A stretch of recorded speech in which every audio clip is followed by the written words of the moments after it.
Akasha, the primordial Om, Indra's net of jewels, the music of the spheres, and 1,000 other names throughout history.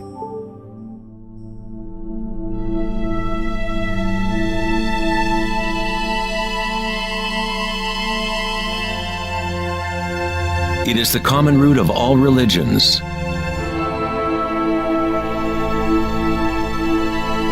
and the link between our inner worlds and our outer worlds.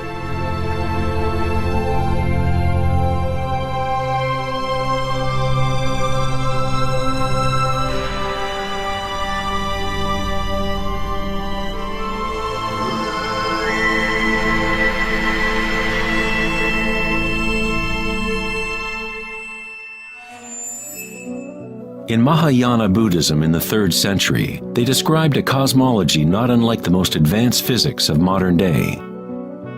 Indra's net of jewels is a metaphor used to describe a much older Vedic teaching, which illustrates the way the fabric of the universe is woven together. Indra, the king of the gods, gave birth to the sun and moves the winds and the waters. Imagine a spider web that extends into all dimensions. The web is made up of dewdrops, and every drop contains the reflection of all the other water drops. And in each reflected dewdrop, you will find the reflections of all the other droplets. The entire web in that reflection, and so on to infinity. Indra's web could be described as a holographic universe, where even the smallest stream of light contains the complete pattern of the whole.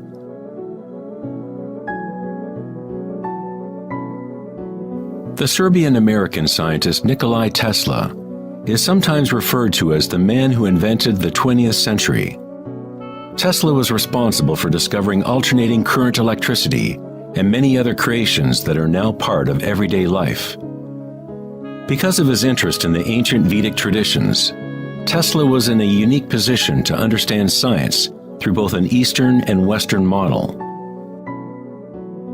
Like all great scientists, Tesla looked deeply into the mysteries of the outer world, but he also looked deeply within himself. Like the ancient yogis, Tesla used the term Akasha to describe the etheric field that extends throughout all things. Tesla studied with Swami Vivekananda, a yogi who brought the ancient teachings of India to the West. In the Vedic teachings, Akasha is space itself, the space that the other elements fill, which exists simultaneously with vibration. The two are inseparable. Akasha is yin to prana's yang.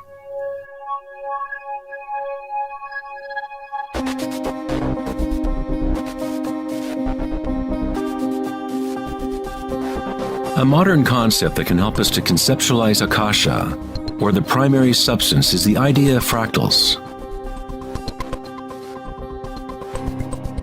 It wasn't until the 1980s that advances in computers allowed us to actually visualize and reproduce mathematically the patterns in nature.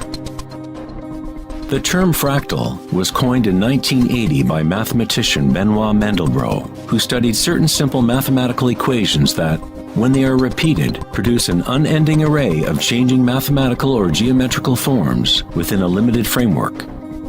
They are limited, but at the same time, infinite. A fractal is a rough geometric shape that can be split into parts, each of which is at least approximately a reduced size copy of the whole pattern, a property called self-similarity. Mandelbrot's fractals have been called the thumbprint of God. Om Shrim Rim Klim Lam Gam Ganapatiye Varavaradav Saravajanam Eva Shavaya Swaha. You are seeing artwork generated by nature itself. If you turn the Mandelbrot figure a certain way, it looks sort of like a Hindu deity or Buddha. This figure is being termed the Buddha Bro figure. Om Shrim Rim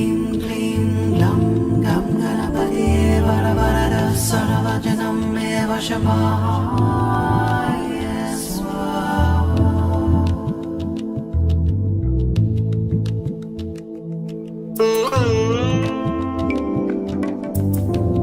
you look at some forms of ancient art and architecture, you will see that humans have long associated beauty and the sacred with fractal patterns.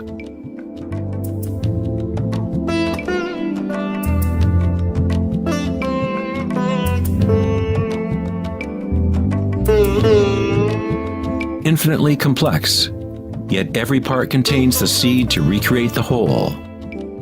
Fractals have changed mathematicians' views of the universe and how it operates. With each new level of magnification, there are differences from the original. Constant change and transformation occurs as we traverse from one level of fractal detail to another. This transformation is the cosmic spiral, the embedded intelligence of the matrix of time-space.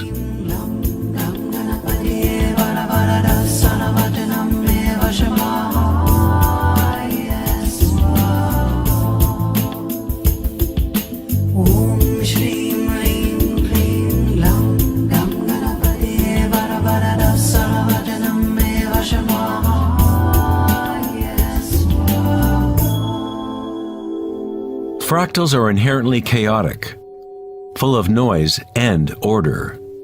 When our minds recognize or define a pattern, we focus on it, as if it is a thing. We try to find the patterns we see as beautiful, but in order to hold the pattern in our minds, we must push away the rest of the fractal.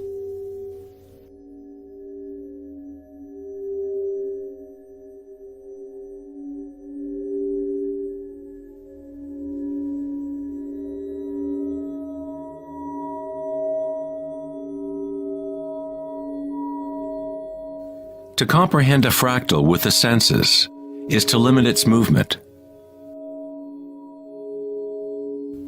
All energy in the universe is neutral, timeless, dimensionless. Our own creativity and capacity for pattern recognition is the link between the microcosm and macrocosm, the timeless world of waves, and the solid world of things. Observation is an act of creation through limitations inherent in thinking. We are creating the illusion of solidity, of things by labeling, by naming. The philosopher Kierkegaard said, "If you name me, you negate me." By giving me a name, a label, you negate all of the other things I could possibly be. You lock the particle into being a thing by pinning it down, naming it. But at the same time, you are creating it, defining it to exist. Creativity is our highest nature. With the creation of things comes time, which is what creates the illusion of solidity.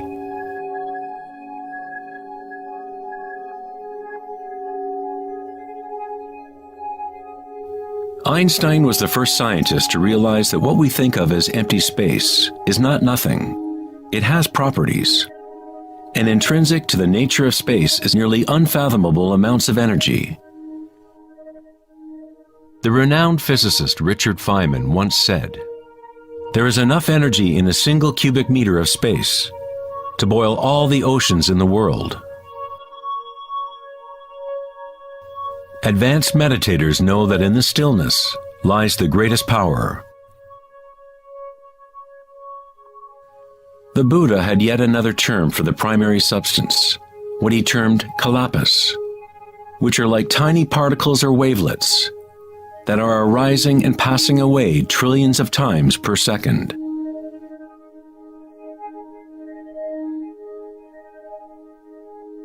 Reality is, in this sense, like a series of frames in a holographic film camera, moving quickly so as to create the illusion of continuity. When consciousness becomes perfectly still, the illusion is understood, because it is consciousness itself that drives the illusion.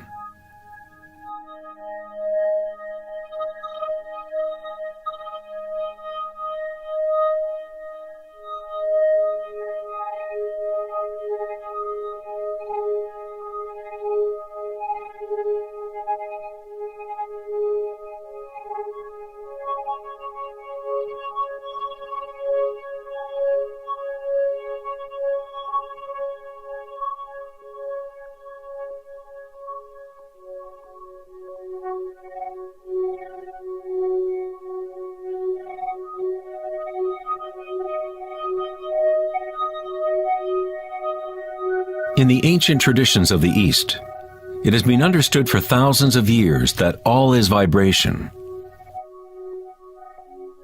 Nada Brahma, the universe is sound. The word nada means sound or vibration, and Brahma is the name for God. Brahma simultaneously is the universe and is the creator. The artist and the art are inseparable. In the Upanishads, one of the oldest human records from ancient India, it is said, Brahma the creator, sitting on a lotus, opens his eyes, and a world comes into being. Brahma closes his eyes, and a world goes out of being. Ancient mystics, yogis, and seers have maintained that there is a field at the root level of consciousness. The Akashic field, or the Akashic records, where all information, all experience, past, present, and future, exists now and always.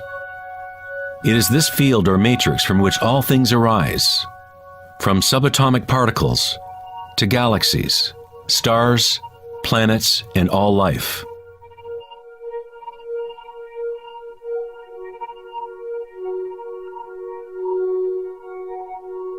You never see anything in its totality, because it is made up of layer upon layer of vibration, and it is constantly changing, exchanging information with Akasha. A tree is drinking in the sun, the air, the rain, the earth. A world of energy moves in and out of this thing we call a tree. When the thinking mind is still, then you see reality as it is, all aspects together.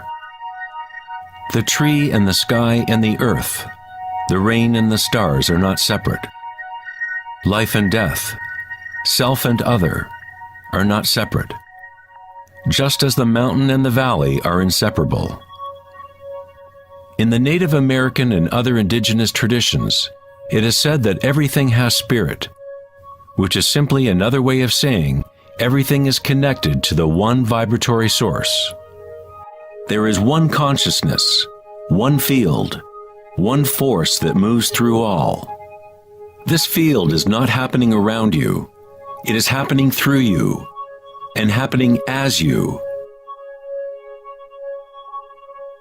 You are the you in universe.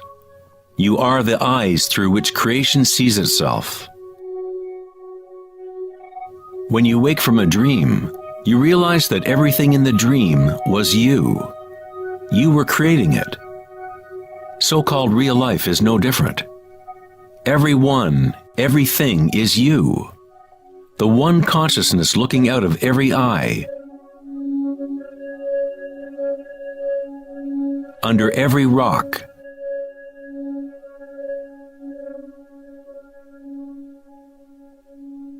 Within every particle.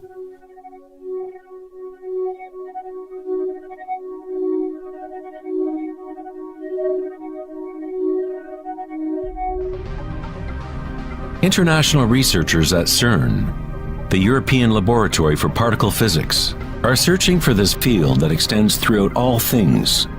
But instead of looking within, they look to the outer physical world. Researchers at the CERN laboratory in Geneva, Switzerland, announced that they had found the Higgs boson, or the God particle. The Higgs boson experiments prove scientifically that an invisible energy field fills the vacuum of space. CERN's Large Hadron Collider consists of a ring 17 miles in circumference, in which two beams of particles race in opposite directions, converging and smashing together at nearly the speed of light. Scientists observe what comes out of the violent collisions. The standard model cannot account for how particles get their mass. Everything appears to be made of vibration, but there is no thing being vibrated. It is as if there has been an invisible dancer, a shadow, dancing hidden in the ballet of the universe. All the other dancers have always danced around this hidden dancer. We have observed the choreography of the dance, but until now we could not see that dancer.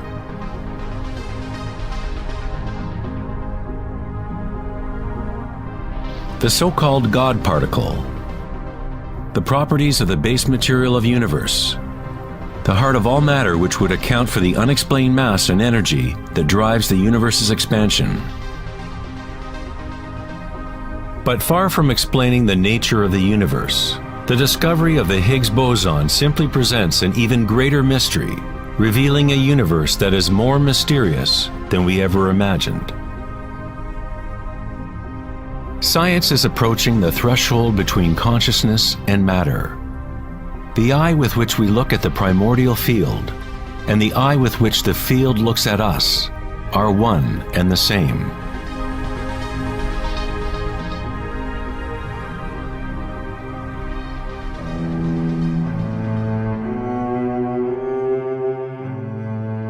The German writer and luminary Wolfgang von Goethe said, "The wave is the primordial phenomenon which gave rise to the world." Cymatics is the study of visible sound. The word cymatics comes from the Greek root cyma, which means wave or vibration.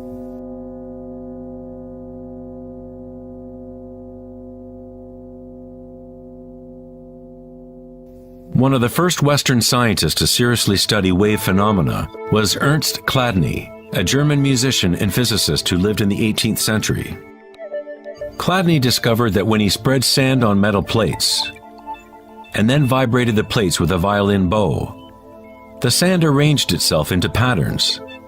Different geometrical forms appeared depending on the vibration produced.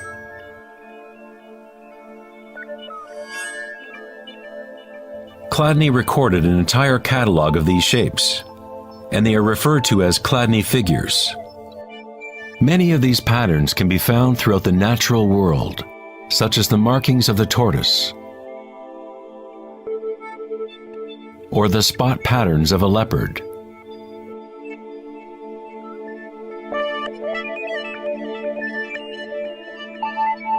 Studying Chladni patterns or cymatic patterns is one secret way in which high-end guitar, violin, and other instrument makers determine the sound qualities of the instruments they make.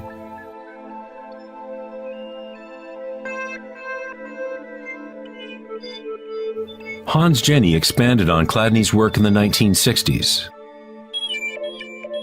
Using various fluids and electronic amplification to generate sound frequencies, and coined the term cymatics.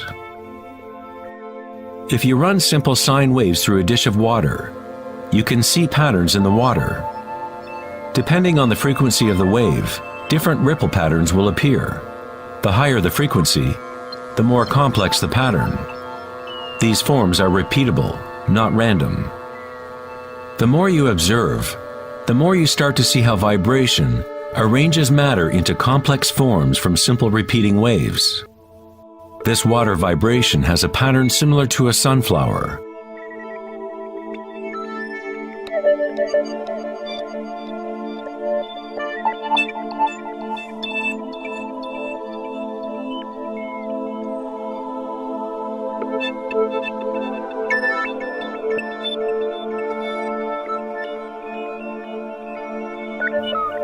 Simply by changing the sound frequency, we get a different pattern.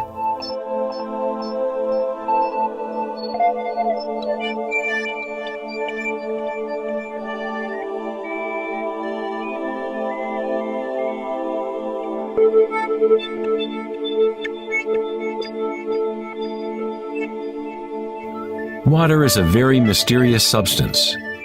It is highly impressionable. That is, it can receive and hold on to vibration. Because of its high resonance capacity and sensitivity, and an inner readiness to resonate, the water responds instantaneously to all types of sonic waves. Vibrating water and earth make up the majority of mass in plants and animals. It is easy to observe how simple vibrations in water can create recognizable natural patterns. But as we add solids and increase the amplitude, things get even more interesting. Adding cornstarch to water, we get more complex phenomena.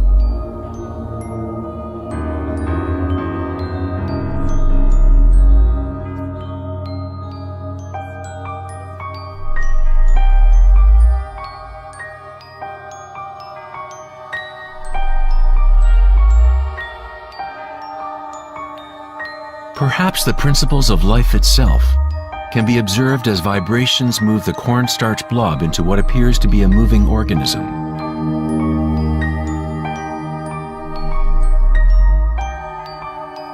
The animating principle of the universe is described in every major religion, using words that reflect the understanding of that time in history.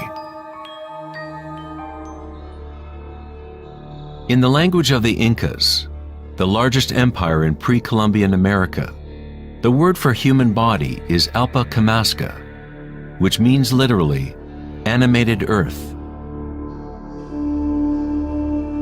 In Kabbalah, or Jewish mysticism, they talk about the divine name of God, the name that cannot be spoken. It cannot be spoken because it is a vibration that is everywhere. It is all words, all matter. Everything is the sacred word. The tetrahedron is the simplest shape that can exist in 3 dimensions. Something must have at least 4 points to have physical reality. The triangle structure is nature's only self-stabilizing pattern. In the Old Testament, the word tetragrammaton was often used to represent a certain manifestation of God. It was used when talking about the Word of God, or the special name of God, Logos or primordial word.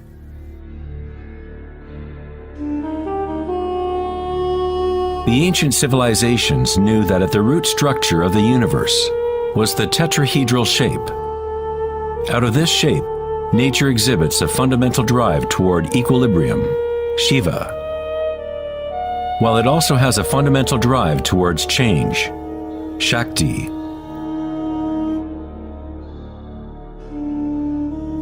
In the Bible, the Gospel of John usually reads, "In the beginning was the Word," but in the original text, the term used was logos.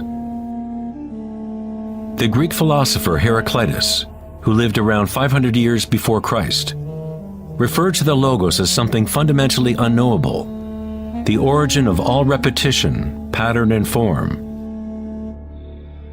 The Stoic philosophers who followed the teachings of Heraclitus identified the term with the divine animating principle pervading the universe.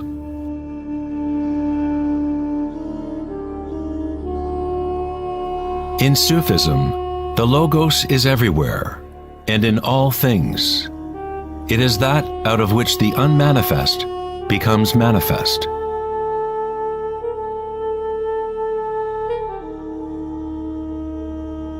In the Hindu tradition, Shiva Nataraja literally means Lord of the Dance. The whole cosmos dances to Shiva's drum.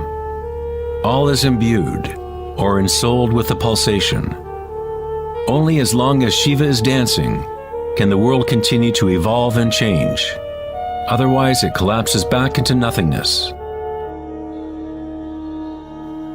While Shiva is representative of our witnessing consciousness, Shakti is the substance or stuff of the world. While Shiva lies in meditation, Shakti tries to move him, to bring him into the dance.